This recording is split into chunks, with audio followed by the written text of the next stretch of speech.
Почему один из самых могущественных князей Восточной Европы вдруг решил отказаться от старых богов и принять новую веру? Чтобы понять это, важно помнить, христианство не пришло на Русь с Владимиром. Контакты с ним начались гораздо раньше, например, через знаменитый торговый путь из варяг в греки еще в конце 8 века.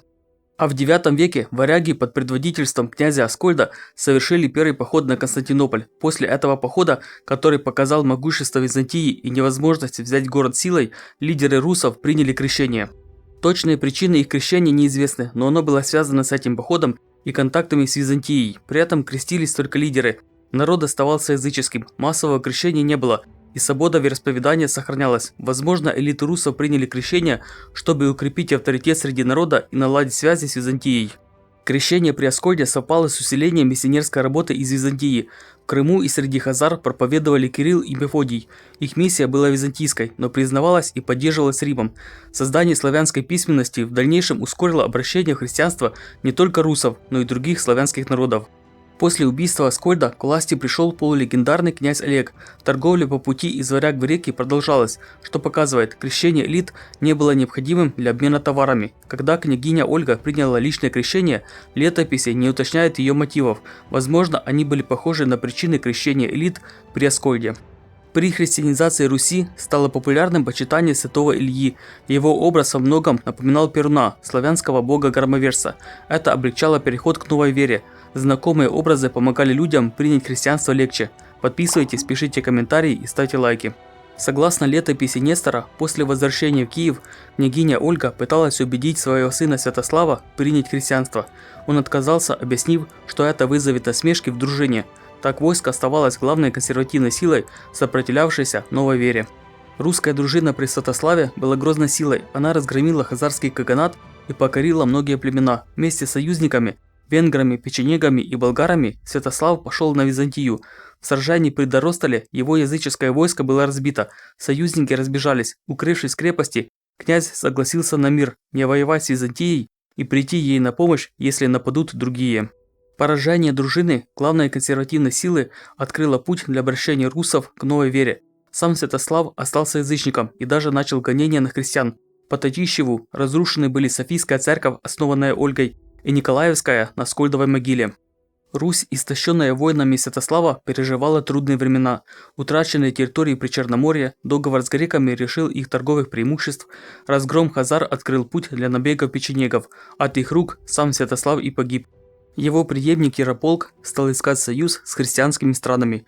Появились немецкие миссионеры, был организован брачный союз с внучкой императора Оттона. Летопись подчеркивает, что Ярополк был кротким и милостивым князем, любившим христиан, что делало его непопулярным среди дружины. В итоге он погиб в войне со своим братом Владимиром. Придя к власти, Владимир попытался реформировать языческую религию. Он создал пантеон из 6 богов во главе с Перуном. Эта попытка религиозной децентрализации показывала, государственный кризис продолжался, однако языческая реформа не дала ожидаемого результата. В этих условиях Владимир обратил внимание на монотеистические религии. К этому времени большинство соседних народов уже приняли новые веры. Болгария, Польша, Дания – христианство, волжские булгары – ислам, хазары – иудаизм. Повесть временных лет подает эти события иначе. Инициаторами выбора веры стали проповедники, прибывшие к князю с предложениями принять их религию. Летопись подчеркивает роль окружения Владимира. Бояре напоминали ему, что бабушка, княгиня Ольга, приняла православную веру, и значит, она не могла быть плохой. Возможно, на выбор веры повлияла и мать Владимира, Малуша. Она служила при княгине Ольге и поэтому, скорее всего, по традиции также приняла христианство. Это могло косвенно повлиять на воспитание будущего князя.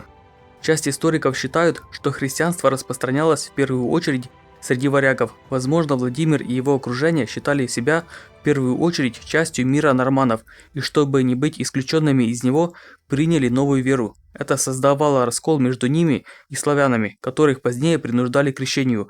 Волхвы выражали эти настроения. В летописи есть ошибки и сомнительные детали. Так, при выборе веры хазарский каганат уже был разгромлен, и принятие иудаизма едва ли рассматривалось всерьез. Хазарский иудаизм описан поверхностно: обрезание, запрет на свинину, соблюдение субботы. Есть и антисемитский мотив – это проклятие евреев, который поддерживал князь. Ислам в летописи описан поверхностно. Он мог привлекать русов идеей борьбы за веру и возможным союзом с мусульманскими государствами против Византии. Также описание рая, вероятно, соответствовало бы образу Владимира, которого летопись изображает как любителя жен и разного блуда. Однако ислам на Руси не имел глубоких корней, и запрет на вино по летописи делал его малопривлекательным для князя. Питье есть радость Руси, без их наслаждений мы не можем существовать.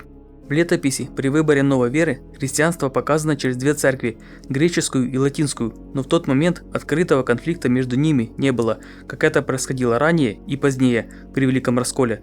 Тогда соперничество внутри христианства стимулировало миссионеров и ускоряло христианизацию новых земель. О латинской вере в летописи сказано только через пост, что вероятно подчеркивает значение монашества, тогда как в греческой церкви после периода иконоборчества значение монашества было ограничено. Услышав о посте, Владимир, как написано, резко отказался, сославшись на то, что эту веру отвергли отцы русов. Исторически это странно, ведь отцы были язычниками, и если опираться на них, нужно было бы обращаться к старым богам, а не новой религии. Ранее на латинскую веру ориентировался Ярополк, которого победил Владимир. Сам же он, придя к власти, начал войну с Польшей. Владимир отправил послов ко всем сторонам. По-видимому, русы придавали большое значение обрядам, а не учению, так было и позднее. Поэтому наибольшее впечатление на них произвела служба в греческой церкви. По летописному рассказу они не могли понять, находятся ли на земле или на небе. Греческая церковь строилась по принципу византизма – подчинения церкви государству, что было удобно Владимиру. Здесь не существовало сильного монашества, способного вмешиваться в светскую власть, и не было угрозы со стороны Папы Римского. Крещение через Византию не исключало влияние империи, но к концу X века эта угроза была меньше из-за внутренних кризисов и войн. Владимир тщательно ждал удобного момента для крещения. Когда в Византии вспыхнул мятеж, а в Болгарии разгорелось восстание, император обратился за помощью. Владимир согласился, но при одном условии – крещение и династический брак.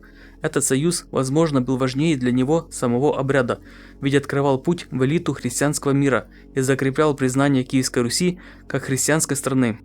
В летописи митрополита Илариона в слове о законе благодати крещение представлено как личный выбор князя Владимира, но если бы это было лишь его решение, не было бы необходимости крестить всю страну, как это делали раньше Аскольд и княгиня Ольга.